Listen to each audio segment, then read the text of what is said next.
Alors ensuite, nous allons apprendre à nommer les éléments sous Microsoft Excel. Je vous ai déjà donné quelques noms dans la partie précédente, mais on va revenir plus en détail sur toutes ces manières de nommer les différents éléments que l'on trouve sur le logiciel. Alors tout d'abord, tout en haut, nous avons le nom du document. Ici, il s'appelle formation vvid.xlsx et on a l'intitulé Excel pour nous indiquer que nous sommes sous le logiciel Microsoft Excel. Donc ce nom de document pourra être modifié au fur et à mesure de son utilisation comme bon nous semble. Sur la partie droite, en haut à droite, nous avons le nom de l'utilisateur. Donc là, on retrouve mon prénom et mon nom.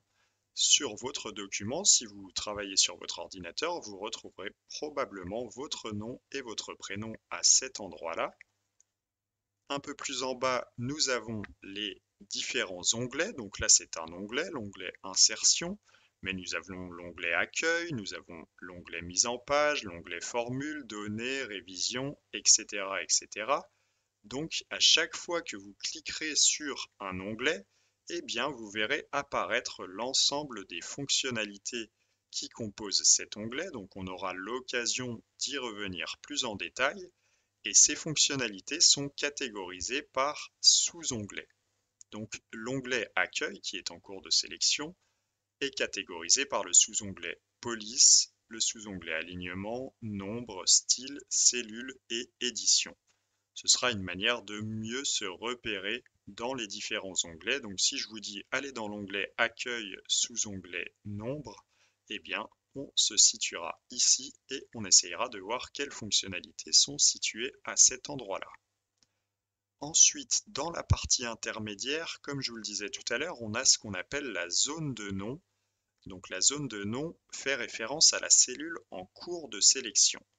Donc nous, la cellule en cours de sélection, c'est la cellule A1 qui est localisée donc à l'intersection de la colonne A et de la ligne 1 et qui a donc pour nom A1.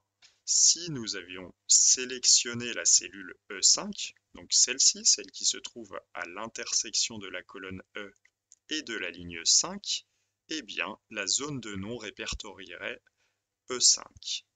Nous verrons plus tard que nous pouvons également changer le nom d'une cellule pour utiliser ce nom d'une manière ou d'une autre dans la mise en place notamment de listes déroulantes ou de fonctions.